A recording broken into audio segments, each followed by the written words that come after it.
Hi, ladies and gentlemen. Hope you had a great weekend. Just want to review the agenda for today for Monday, October 26th.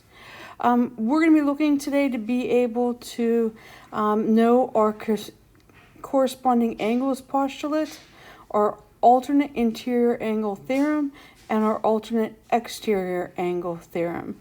So that is going to be the focus of these videos and assignments.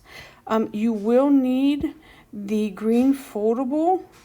You may have printed part of that off before or not. I'm not sure if you did all of it, but it's 4 pages in total. We've done 1 of them already.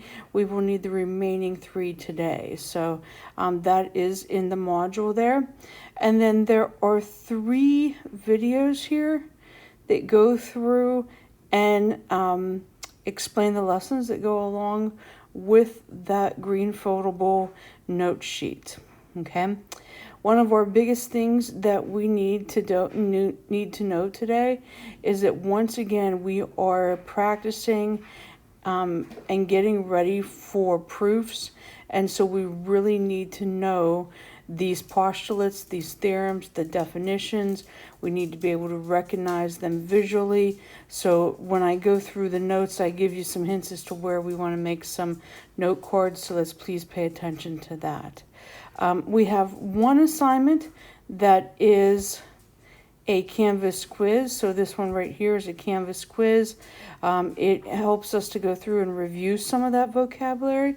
If you find that you are relying heavily on your note cards or going back and looking at your notes, that's an indicator that you might need some more practice. Okay.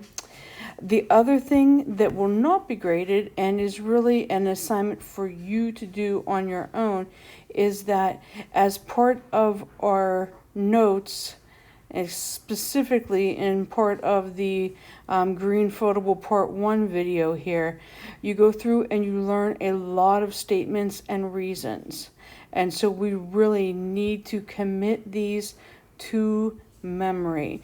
These cannot be something that we're going through and need to go back and reference every time. We need to be able to tell if we're told the lines are parallel and we're given a certain set of angles, what's our statement for that and what's our reason for that.